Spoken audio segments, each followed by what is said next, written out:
Bueno, llegamos ahora, hermanos, a la lección número 4 de la cartilla, las iglesias del primer siglo. Y hoy vamos a hablar de la iglesia en Antioquía.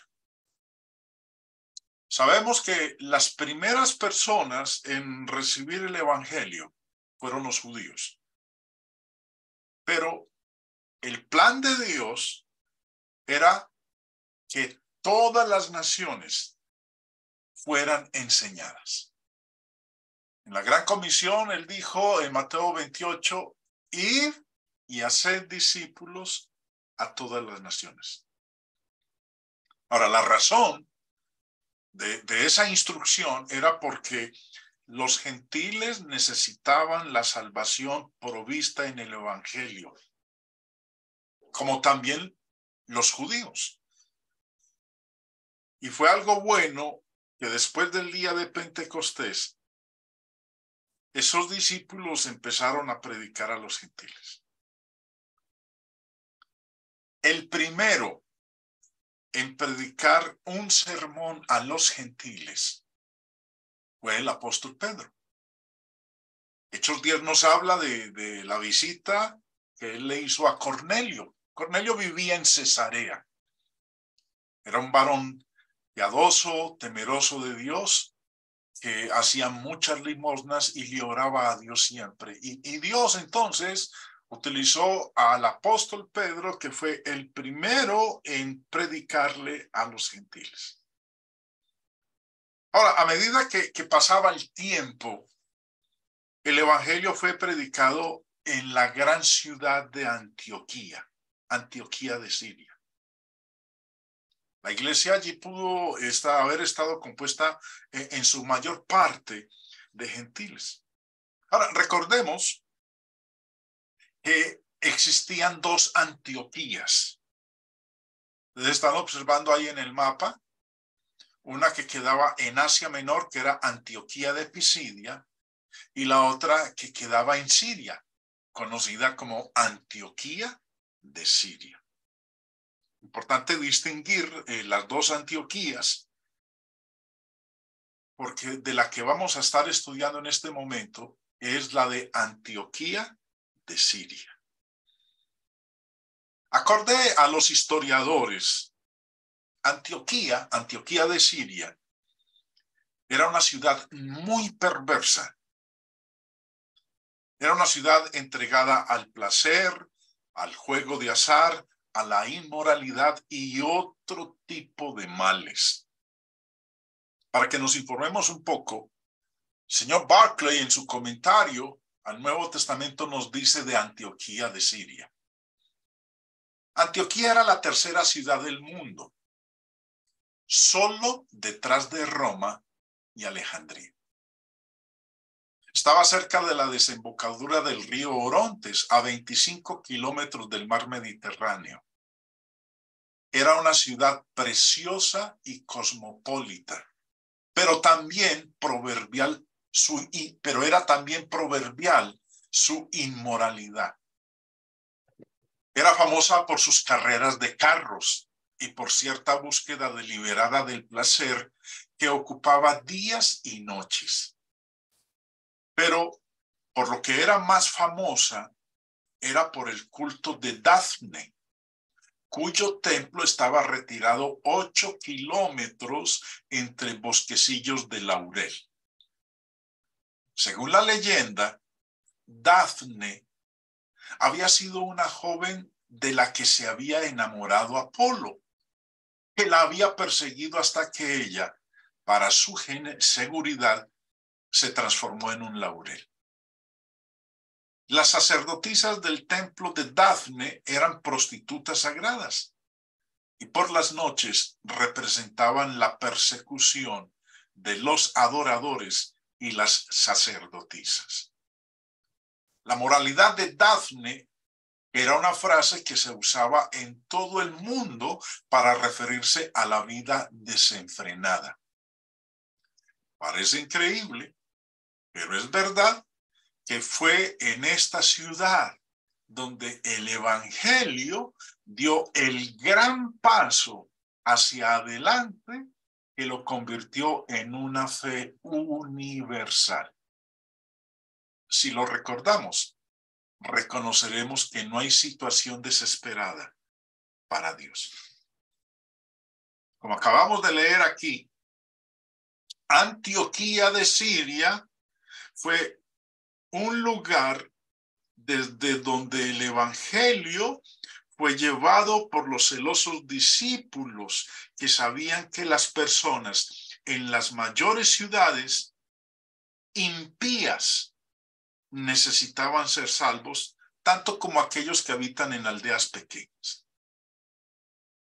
Todas las personas necesitan del evangelio. ¿Por qué? Bueno, Pablo dijo en Romanos 3:23 que todos hemos pecado. Esa es la razón por la cual todas las personas necesitan el evangelio. Y hoy, en la lección de hoy, vamos a aprender algunos hechos importantes acerca de la iglesia en Antioquía. ¿Cómo se inició la iglesia en Antioquía? El Señor Jesús tiene solo una forma para la divulgación de su reino en este mundo.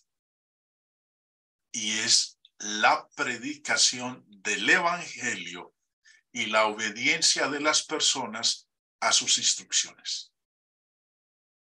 Eso no fue lo que ocurrió en el día de Pentecostés, en la ciudad de Jerusalén. Cuando ellos respondieron en obediencia, fueron salvos y el Señor los añadió a su iglesia. Fue lo mismo que ocurrió en Antioquía con los gentiles. Oyeron, creyeron y obedecieron al evangelio. Dice en Hechos 11, verso 19. Ahora bien, los que habían sido esparcidos a causa de la persecución que hubo con motivo de Esteban, pasaron hasta Fenicia, Chipre y Antioquía, no hablando a nadie la palabra, sino solo a los judíos. Recuerden que esa persecución se inició con Saulo de Tarso, quien más tarde se convertiría en el apóstol Pablo. Y como muestra el mapa, aquellos cristianos de Jerusalén que fueron esparcidos por la persecución, unos fueron a Chipre, otros fueron a Fenicia, otros fueron a Antioquía.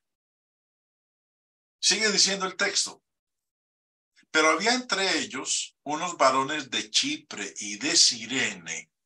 Ustedes pueden ver en el costado izquierdo del mapa donde queda Cirene, en África del Norte. Había entre ellos unos varones de Chipre y de Cirene, los cuales entraron en Antioquía. Los cuales, cuando entraron en Antioquía, hablaron también a los griegos anunciando el evangelio del Señor Jesús.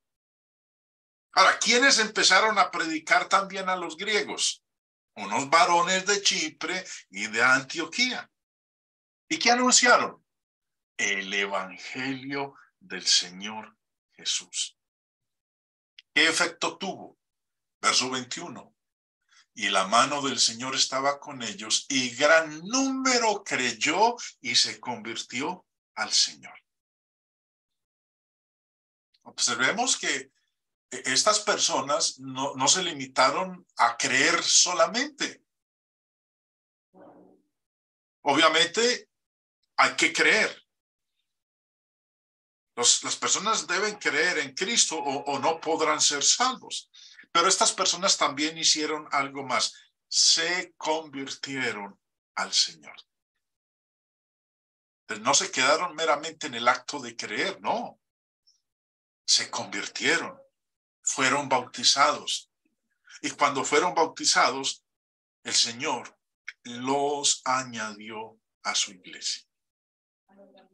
Ahora, esta fue la forma como la iglesia fue establecida en esa ciudad. Y después nos cuenta a nosotros el Nuevo Testamento que la iglesia en Antioquía creció y prosperó.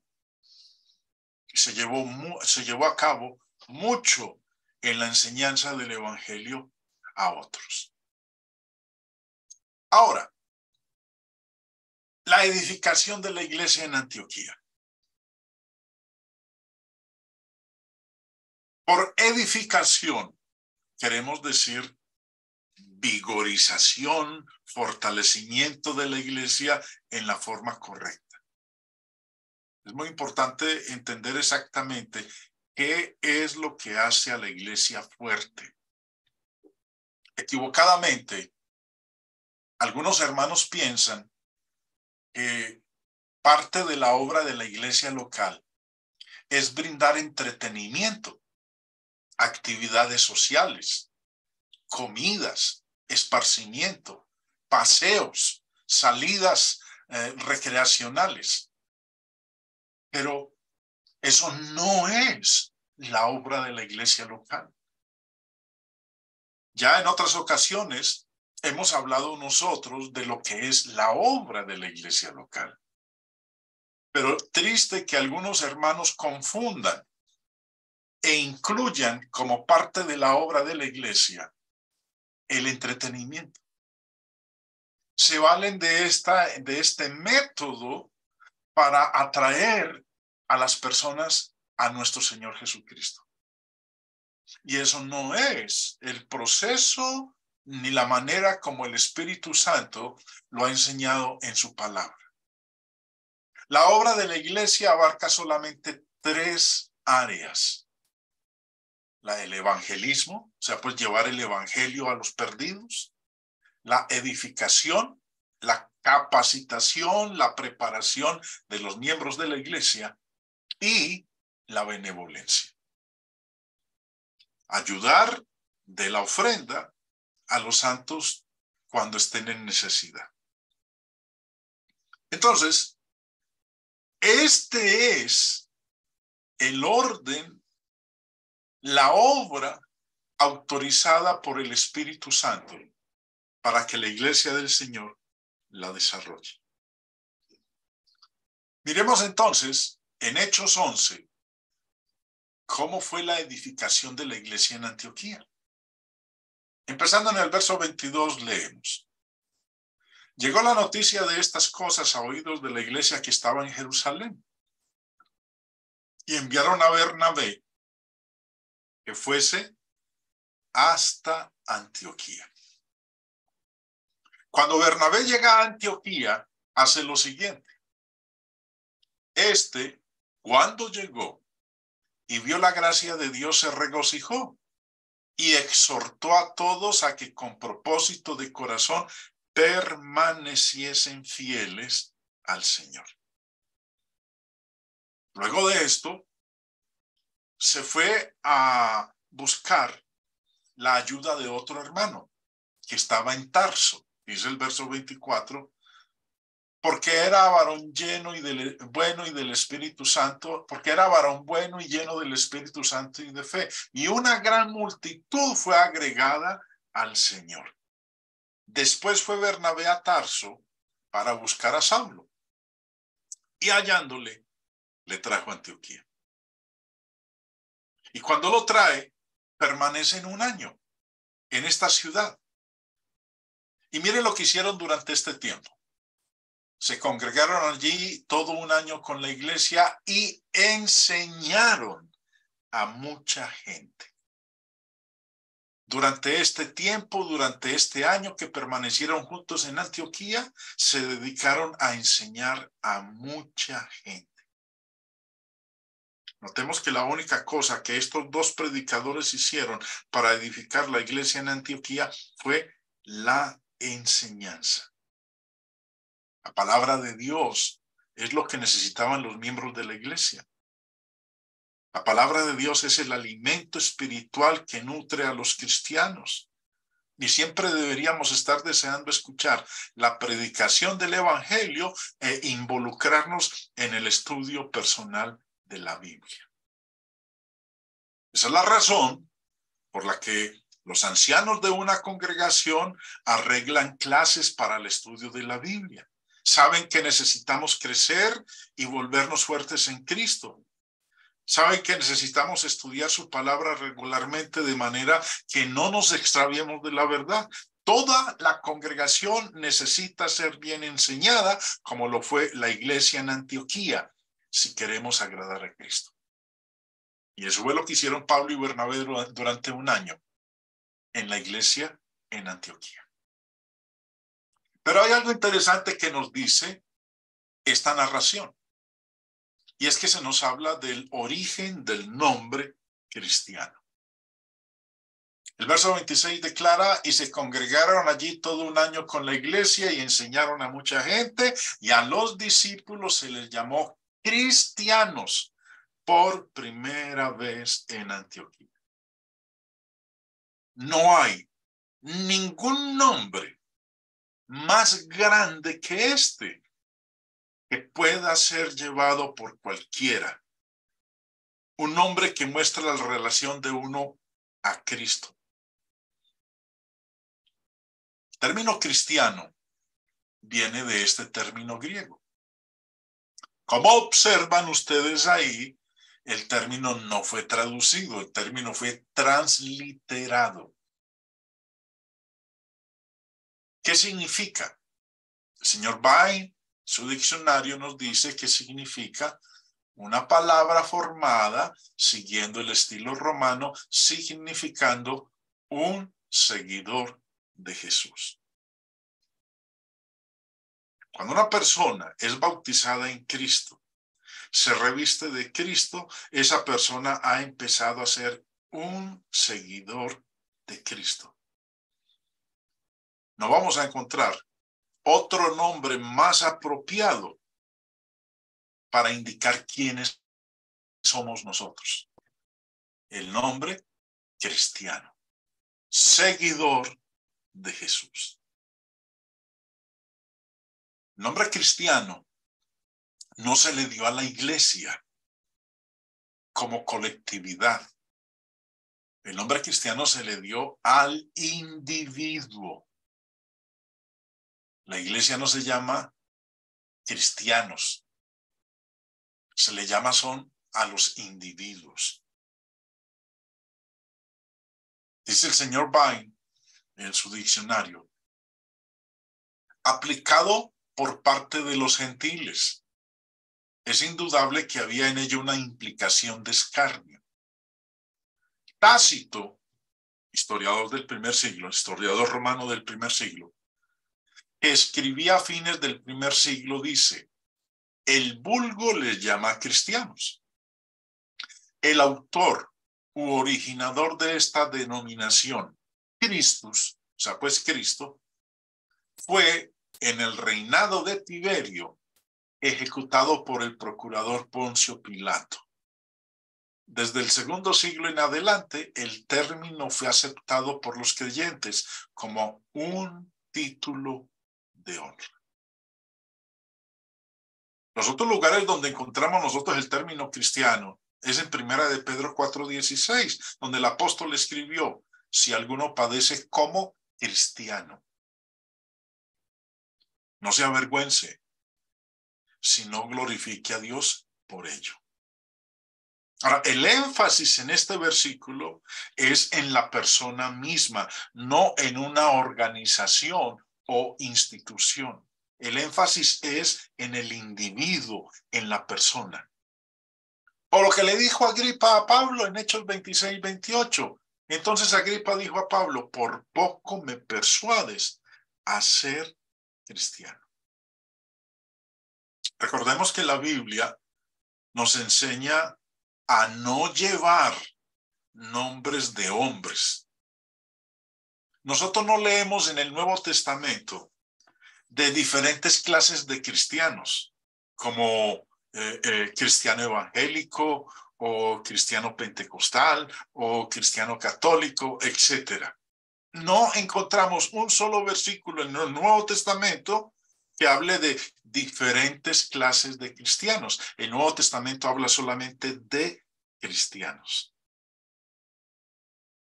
De la misma manera en que nos convertimos en cristianos, es de la misma manera en que nos convertimos en miembros de la iglesia del Señor. Y vemos aquí que el lugar donde por vez primera a los discípulos se les llamó cristianos fue en Antioquía de Siria. Otro aspecto para recordar con respecto a la iglesia en Antioquía es el de la benevolencia, la ayuda, el socorro a los que están en necesidad. Una de las cosas sobresalientes acerca de los cristianos en Antioquía fue su preocupación por las necesidades de los discípulos aún en lugares distantes. Vinieron a Antioquía unos profetas y hablaron lo siguiente. En aquellos días, unos profetas descendieron de Jerusalén a Antioquía. Y levantándose uno de ellos, llamado Agabo, daba a entender por el Espíritu que vendría una gran hambre en toda la tierra habitada, la cual sucedió en tiempo de Claudio. ¿Y qué ocurrió? Que los cristianos en Antioquía abrieron sus corazones de compasión hacia sus hermanos en Judea. Recuerden que en la última lección estuvimos hablando también acerca de esto. Así que lo que estoy mencionando en este momento no es nuevo para ustedes. Ya lo saben, pero continuemos. Entonces los discípulos, cada uno, conforme a lo que tenía, determinaron enviar socorro a los hermanos que habitaban en Judea. Es interesante saber que en el Nuevo Testamento, los santos del Señor en una congregación estaban deseando, cuando existió la necesidad, compartir sus bienes materiales con los hermanos en otros lugares. Las iglesias en los tiempos bíblicos no se involucraron en algún programa mundial de benevolencia. Pero, como en casos de la gran hambre en Judea, las congregaciones que tuvieron la capacidad de ayudar a los discípulos desafortunados, así lo hicieron. Ahora, recordemos que la iglesia en Antioquía envió esta ayuda, esta benevolencia. ¿A quiénes? Verso 30.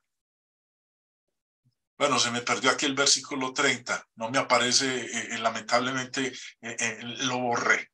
Dice que lo enviaron a los ancianos de la iglesia, de cada iglesia en Judea.